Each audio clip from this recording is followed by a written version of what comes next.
Warning: this creepypasta is made up and not real. It also contains content that may not be suitable for younger audiences. If you get scared easily, do not watch this creepypasta. Viewer discretion is advised.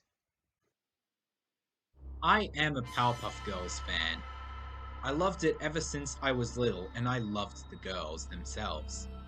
I even have the plush toys of all three of them.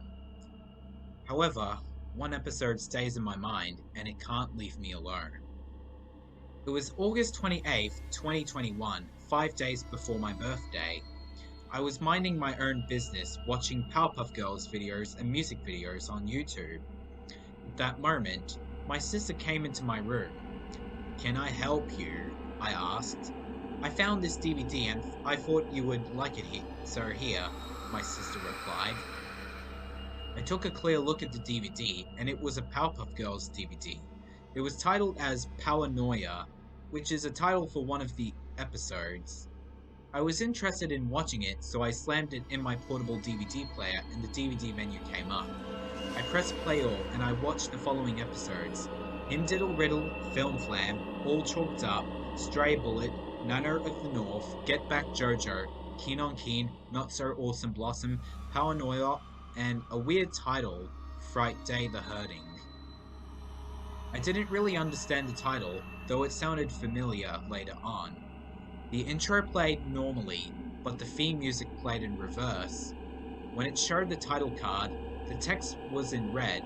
Instead of the drum solo, there was ominous piano music playing, which made me feel queasy. The episode finally started. "The city of Townsville," the narrator said cheerfully. "The home where the Powerpuff Girls inhabit." Just then, it showed the Pokey Oaks kindergarten building. All of the children went out of the door, as the girls were walking rather than flying. "Can't you believe it has been a busy day for us girls?" Blossom asked. "Yeah, we rarely got a lot of playtime because we had tests to do," Bubbles replied. Buttercup joined in the conversation. "Agreed. When we get home, I'm gonna practice for a soccer tournament." Just then, Buttercup walked under a ladder. "Buttercup!" Blossom called out. "You just walked under a ladder." "What's bad about that?" Buttercup asked in an annoyed tone. "If you break a mirror or walk under a ladder, this means you have 7 years of bad luck," Blossom stated. "Bad luck!" Bubbles exclaimed in horror. Buttercup stared in confusion, but she later shrugged it off. "I doubt it.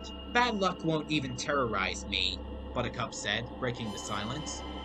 The girls continued to walk home. As the girls got home, Buttercup went to find her soccer ball, but it was deflated. She then heard a faint evil chuckle through her wardrobe. As Buttercup looked in her wardrobe, there wasn't a single person in there. "What's going on?" I asked myself under my breath. She then went downstairs to make a meat sandwich, but when she looked in the fridge, there wasn't any ham left. "What is going on?" Buttercup asked in annoyance and confusion at the same time. Just then, that same awful chuckle came back. This time, Buttercup started to get seriously scared. At dinner time, Buttercup asked for salt and the professor passed it to her. As she went to pour salt over her dinner, the salt cap fell off, tipping the entire salt on her food. "Aw, man!" Buttercup angrily yelled. Blossom noticed this. "Buttercup, I think you're starting to have bad luck." "What do you mean?" Buttercup angrily asked. "If you have bad luck, strange things will happen to you. The only way to reverse it is by pulling a lucky rabbit's foot." "Really?" Buttercup said in surprise. "Yeah, exactly," replied Bubbles. "But it's dark right now, so we won't do it straight away." Buttercup groaned glumly. "At least tomorrow is better," she stated. "Okay, girls, time for bed," the professor said. "Okay, professor," all of the girls said. The girls got into their night dresses and got into bed. At 11 p.m., Buttercup heard paper flapping. She opened her eyes and saw paper flying through the window. Buttercup walked up to the sheet of paper, and it read, "Come inside the subway tunnel. It will explain your bad luck. Anonymous." Buttercup felt worried reading it. She then went up to Blossom and Bubbles to wake them up. "Bubbles, Blossom, wake up," Buttercup pleaded. Bubbles woke up. "What is it, Buttercup?" We have to meet up at the subway. Let's go." Bubbles complied and went to wake up Blossom. "Blossom, wake up. Buttercup's taking us to the subway." "Well, why is she taking us to the subway?" Blossom asked, waking up. The girls then flew out of their windows and landed near a west subway tunnel. "So why did you take us here, Buttercup?" Blossom asked. "I read this," Buttercup responded, holding up the piece of paper she found earlier. "It said it will explain my bad luck." Just then, the piece of paper glowed in a dark red color and there was an additional piece of writing. Buttercup read the paper again and it said, "We have a cure for your bad luck." "What does it say?" Bubbles asked. "It says it has a cure for my bad luck. Let's get in," Buttercup ordered. The girls then flew through the tunnel and the tunnel looked very unnerving at nighttime. "Girls, I'm scared," Bubbles whimpered. Blossom held her hand to try and reassure her. "It's okay, Bubbles. I've got your back," Blossom reassured. Buttercup looked around and found another note near the railway. She picked it up and it said, "Stay here." Buttercup started to get anxious as Blossom attempted to comfort a whimpering Bubbles. Just then, a whisper then echoed through the tunnel. "Girls, I'm here," a familiar voice cooed. Buttercup got ready to fight, so did Blossom and Bubbles. The girls looked around wondering who was here. "Reveal yourself so we can kick your butt," ordered Blossom. Bubbles whimpered for a bit, still having the urge to fight. Buttercup growled quietly, wanting to fight already. Just then, a familiar silhouette appeared from the shadows. The girls then angrily glared at it and walked slowly towards it. "Is that?" Buttercup said. The silhouette then finally got color, and it was no other than Mojo Jojo. "Mojo?" the girls said in unison. "Hello, girls," Mojo teasingly said. "Of course, it's me. It is I, Mojo Jojo, the most common villain you fight with." Blossom then said, "Alright, Mojo, what did you do to Buttercup?" "Yeah, she has been stuck with bad luck last night. Did you do this to her?" Bubbles asked. "Me? Her? Bad luck?" Mojo obliviously mocked before chuckling stupidly. "Yes, it was me." Buttercup gasped in horror. "You did this to me?" Buttercup suddenly shouted angrily. "Of course, little Miss Obvious," Mojo replied. "I always have detested you. I built a simple ray gun with chemical X when the professor was away and built the material from scratch." Buttercup got really pissed off. She flew onto Mojo and beat the living shit out of him. "Don't you mess with the Powerpuff Girls, you monkey face jerk!" Buttercup punctuated as she punched Mojo Jojo across the face side by side. Mojo then whacked Buttercup across the face and pointed another gun towards her. "With this gun, I will get rid of your cruddy powers once and for all with my all-new invented Antidote X gun." "What?" Blossom and Bubbles yelled. Buttercup tried to fly away, but it was too late. Mojo then shot his gun at Buttercup, and a dark purple ray surrounded her, and Buttercup let out a realistic, blood-curdling scream due to how strong the gun was. The scream was so realistic it sounded like her actress, E.G. Daly, was in agony or pain. "Buttercup!" Bubbles and Blossom cried out in horror. The ray disappeared, and Buttercup fell to the ground. She then woke up and tried to attack Mojo again. She went to fly into him, but she only fell flat on the ground. Mojo snickered. "Aw, what's the matter, my child? Can't fly?" "What have you done to our sister?" Bubbles angrily yelled. "You heard what I said. I had a gun with Antidote X." "I am seriously going to kick your monkey ass this time, Mojo!" Blossom yelled. I was shocked at what Blossom said. What did Blossom just say? I said quietly. Blossom and Bubbles then flew towards Mojo, but he pointed the antidote X gun at them and shot them with it too. The gun's power was very powerful. It struck the two girls very painfully. Blossom and Bubbles screamed in pain as the powerful force of the gun stung them so bad. Mojo laughed like crazy as the two girls were in pain. Bubbles and Blossom then fell to the ground with many scars. Mojo quietly chuckled.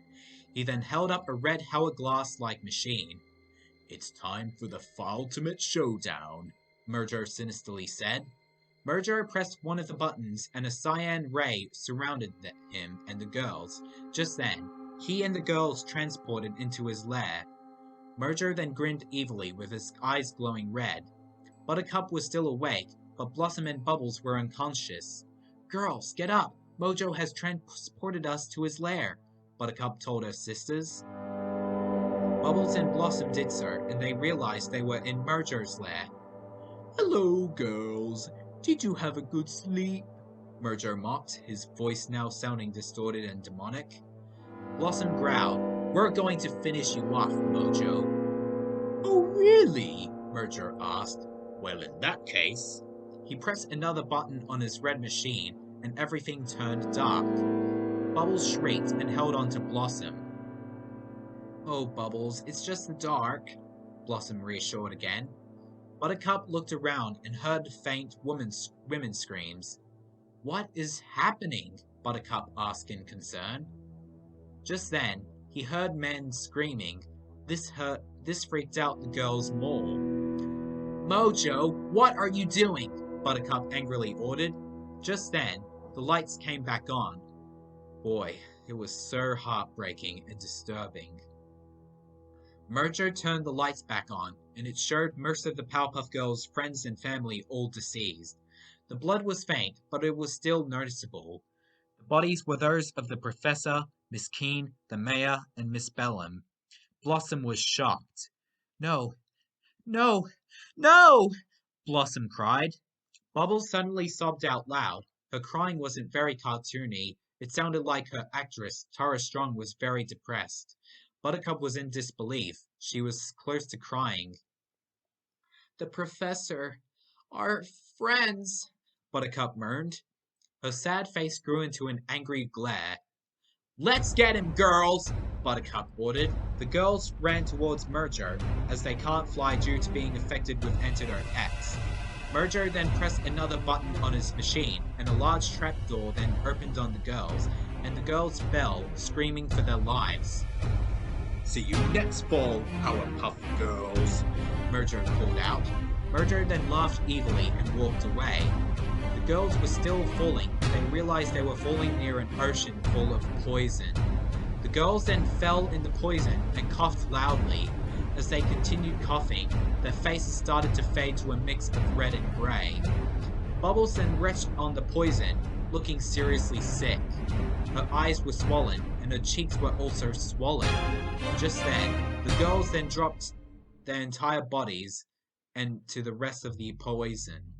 Just then, the poison then drained into a sinkhole. It showed a shot of the three girls lying dead on the dry ground. There were brief scars, small drops of blood, and rashes.